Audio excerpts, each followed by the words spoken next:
Good afternoon, Mr. Speaker. Good afternoon, sir. I want to thank all of the participants in the debate so far. I think it's been a very enlightening conversation. And I want to start my comments by saying that I have served as a state representative in this chamber since 2011, when this saga first began regarding the involvement of SEIU in the negotiations for the benefits of personal care attendants. Way back when this idea first came about, it was an idea that came about across the entire country, and I was very much opposed. So opposed, in fact, that I joined with some other parties that were opposed at the time, who happened to be PCAs, who were concerned about benefits that are due them through the Medicaid waiver program being siphoned off for union dues. I want to state from the outset that I know many folks that are recipients of the Medicare waiver program. I am very friendly with a number of them to this day after going through some traumatic times with them while this was being debated here and across the state. And I know quite a few PCAs who happen to work for those folks. And I know the difficult job that they do, and I know that they take their responsibilities very seriously. And in the cases that I'm aware of, many of those people treat their employers, those disabled individuals, as part of their families. And I know that those employers consider those folks part of their families also. So there is no one person in this chamber, I think, that does not recognize the value that PCAs bring to our society and the difficult and important work that they do, and the fact that they need to be properly compensated. And that is why, since the very beginning of this, I used the word saga before, I have been concerned with making sure that we take good care of the people that do this difficult work. But I have two concerns about what is before us today, and they should not be taken lightly. The first one is this body, the Connecticut General Assembly, has always had the ability to improve the lives of PCAs. This is funded through an appropriation made by our Appropriations Committee and voted on by this legislature. And over the last 8 years that I've been here, more than a few times we have had a vote in the Appropriations Committee, and even once in this chamber, to dramatically increase the amount of funding for this program. And sadly, each of those times that vote failed. And that brings me to why I'm standing here before you.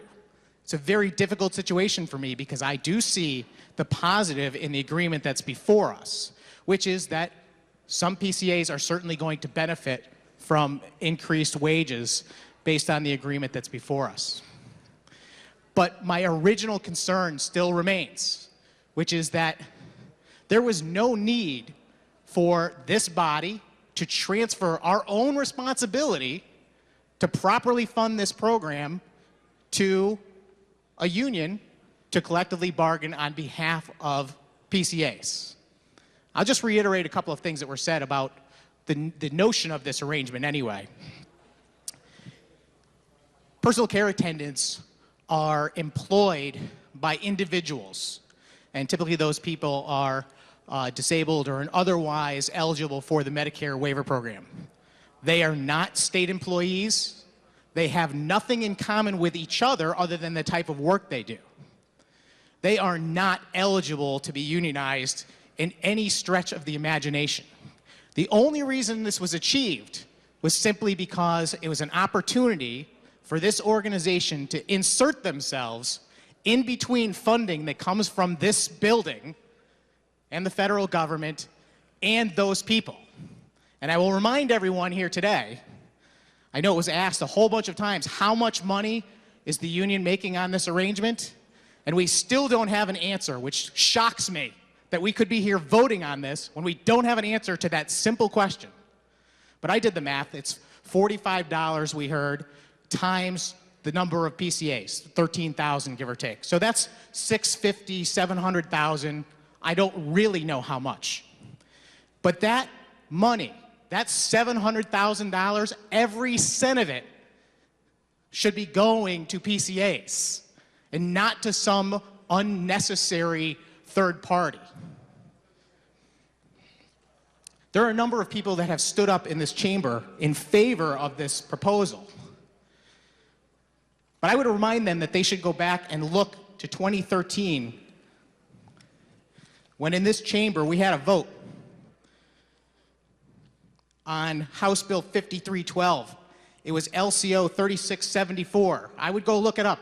That was a vote taken by this chamber to stop the process of inserting the union into this arrangement and simply doing our job of fully funding the PCA program.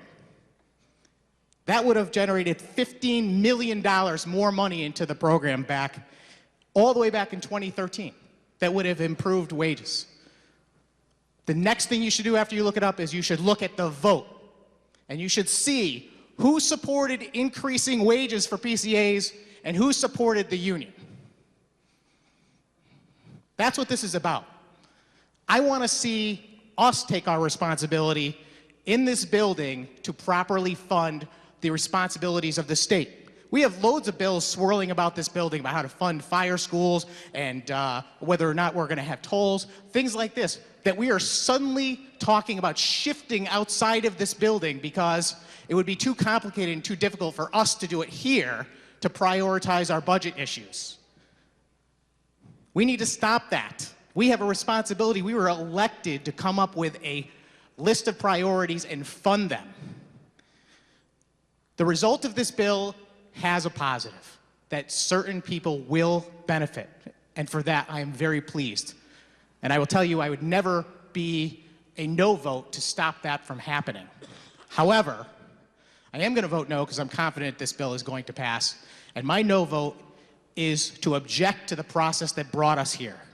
It's to object to the fact that $750,000, maybe more, of money, taxpayer money, is being spent to go to a union that doesn't have any benefit. We could have made the decision back in 2013 and every minute since, and we should have, Mr. Speaker. Thank you.